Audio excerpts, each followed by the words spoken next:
ಅನಿಸಿಕೆ ಅವರು ಮಾಡಿದ ತಪ್ಪು ರೀ, ಆ ತಪ್ಪಿಗೆ ಅನುಭವಿಸ್ಯಾರ ಅವ್ರು. ಅದರ ಬಗ್ಗೆ ನೂರು ಮಾತೇ ಇಲ್ಲ. ಇಷ್ಟಕ್ಕೆ ಸುಮ್ಮನಾಗಬಾರ್ದಾಗಿತ್ತ ಹಾ ನಮ್ಮ ಭಾರತದವರು ಇಷ್ಟಕ್ಕೆ ಸುಮ್ಮನಾಗಬಾರ್ದಾಗಿತ್ತು. ಸುಮ್ಮನೆ ಆಗಬಾರ್ದಾಗಿತ್ತು ರೀ. ಅವ್ರು ಎಲ್ಲಿ ತನ ಪೂರ ಪಾಕಿಸ್ತಾನ ಅಷ್ಟೇ ಒಕ್ಕಂಡು ಹೊಡೆದ್ಗೇಸಿಂದ ಅವ್ರು ಯಾರ್ಯಾರ ಅವ್ರಿಗೆಲ್ಲರಿಸಿ ನಿಂದ್ರಿಸ್ಗೇಸಿಂದ ಇದು ಮಾಡೋದೈತೆ ಸರ್. ಅಂದ್ರೆ ಅವ್ರು ನಮ್ಮ ಹೆಣ್ಮಕ್ಳಿಗೆ ಇನ್ನೊಂದು ತೆಂಟೆ ಅವರು ಕಣ್ಣೆತ್ತಿ ಕೂಡ ನೋಡಬಾರ್ದು, ಆ ನಮನ ಮಾಡೋದಿತ್ತು ಅವರು. ಅಂದ್ರೆ ಇನ್ನೂ ಒಳ್ಳೆ ಚೆನ್ನಾಗಿರ್ತಿತ್ತು.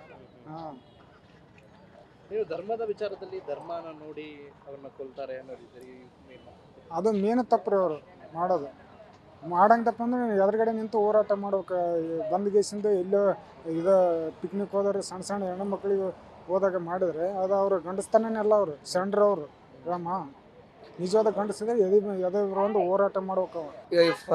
ಯುದ್ಧ ಆಗಿರೋದು ಸರಿನಾ ತಪ್ಪ ಅನ್ನೋದು ಏನಕ್ಕೆ ಬಂದಿರೋದು ಅಂದರೆ, ಇವಾಗ ಇಷ್ಟು ಸರಿ ನಮ್ಮ ಮೇಲೆ ಅವರು ಪಾಕಿಸ್ತಾನ ಆಗಲಿ ಬೇರೆ ದೇಶಗಳಾಗಲಿ ದಾಳಿ ಮಾಡೋರೆ, ಇಲ್ಲ ಅನ್ನಲ್ಲ.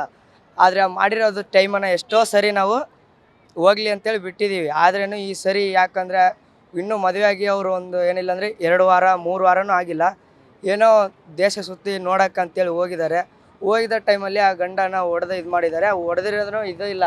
ಆದರೆ ಇವರು ಹಿಂದೂನ ಪಾಕಿಸ್ತಾನ ಮುಸ್ಲಿಮ್ಸ ಅಂತೇಳಿ ಚೆಕ್ ಮಾಡೋಕ್ಕೆ ಪುರಾಕನ್ ಓದಿಸಿ ಅದರಿಂದ ಆಮೇಲೆ ಅವರು ಮೇನ್ ಪಾಯಿಂಟಿಗೆ ಹೊಡೆದು ನರಕ ತೋರಿಸಿದ್ದಾರೆ.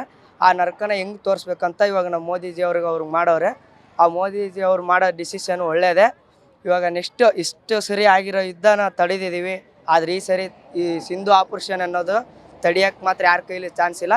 ಇದು ಇನ್ನೂ ಮುಂದೆ ಬರೀಲಿ. ಅವ್ರಿಗೆ ಏನಂತ ನಾವು ಇಂಡಿಯಾದವ್ರು ಏನಂತ ಅವ್ರಿಗೆ ತೋರಿಸ್ಬೇಕು. ನಾವು ತೋರಿಸ್ತೀವಿ. ಜೈ ಹಿಂದ್.